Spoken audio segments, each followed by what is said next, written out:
my mom wanted me to be a truck driver because that would mean I'd make $24,000 a year if I went to Truck Masters, and that would be twice what my father made.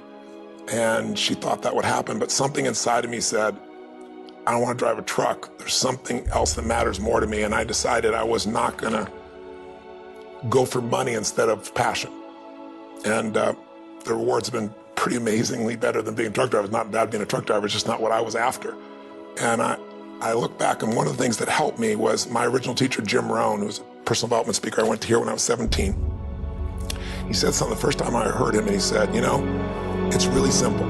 If you want life to change, you gotta change. If you want life to be better, you've gotta get better. It's the only way it happens. And luck will show up for people and it'll leave them. But if you're constantly improving who you are and what you give, game over.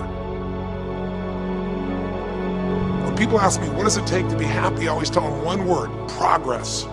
Progress equals happiness. Even if you're not where you want to be yet, if you're on the road, if you're improving, if you're making progress, you're gonna love it.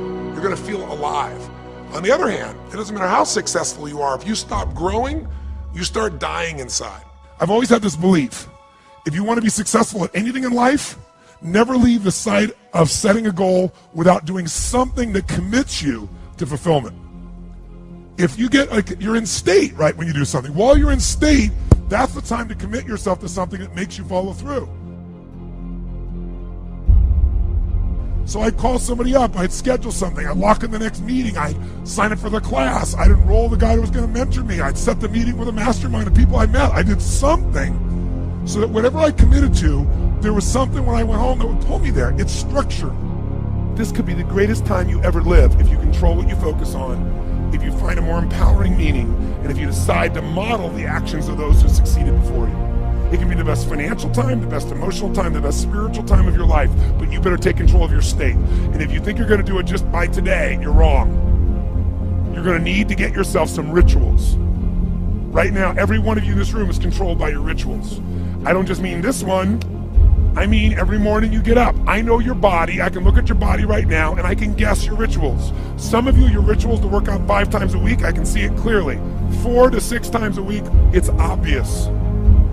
Because you couldn't look like that if you didn't do that. Some form of workout, I don't care if it's walking, lifting, whatever. Some of you, it's obvious that lifting weights is part of it. You can see by that man's muscles. I know what his rituals are, because your life comes from your rituals. And if you don't develop the ritual, you're kidding yourself. How many agree with me on this? Raise your hand and say, I. And there are rituals that put you in state, and there are rituals that take you out of state. But if you've got what you know, that focus, the target, and you got the toolbox, and you're still not getting what you want, it's because you got inner conflicts. That's the third pillar. You've got to resolve your inner conflicts. Because that, as I try to explain to you, 80% of success in anything is your psychology, and 20% is the mechanics. So those inner conflicts are when you take 2 steps forward, you pull 3 steps back. Right? When you say, boy, I'm totally committed to this, but you don't follow through. This is my expertise, the why guy part. Why? Why do you keep saying you want this? You have crystal clarity, you have the tools, and you're still not getting it? There's a conflict in you.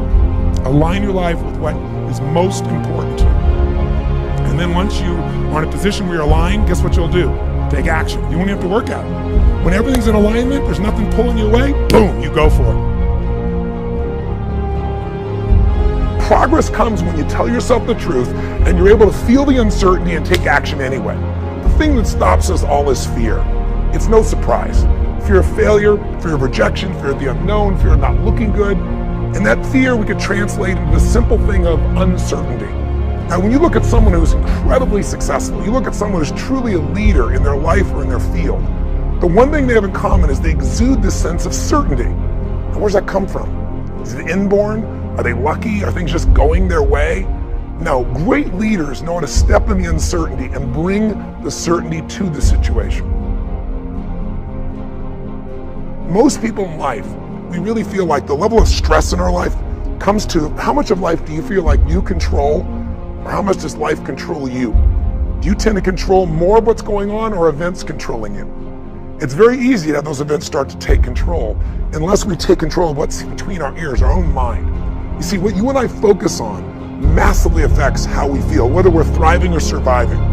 If you focus on what you can't control, if you focus on the past, if you focus on what's missing from your life constantly, that pattern of focus will make you frustrated, overwhelmed, depressed. It won't even matter if you're taking antidepressants. If you keep focusing on what you can't control, what's missing from your life, you're going to feel depressed still. You can take as many antidepressants as you want. Focus equals power. If you want to thrive, you got to focus on what you can control. You got to focus on the difference you can make. You got to focus on what's already in your life that you're grateful for. So you got to find a story that's going to empower you to act. A story that's going to get you to find the breakthrough. Because otherwise, with a lousy story, you'll never find the strategy, or you'll come up with a reason why it's too expensive, you can't get there, you can't access it, or you'll even get the strategy and then half-assed apply it just so you can reward your story that says it doesn't work because I tried it. Resourcefulness is the ultimate resource. And if you don't have what you want, stop telling yourself the story because you don't have the money, you don't have the time. That's bullshit. It's because you haven't committed yourself where you would burn your boats. If you want to take the fucking island, burn your fucking boats. And you will take the island because people, when they're going to either die or succeed, tend to succeed. But most of us give ourselves a way out, and that's why we don't have what we want.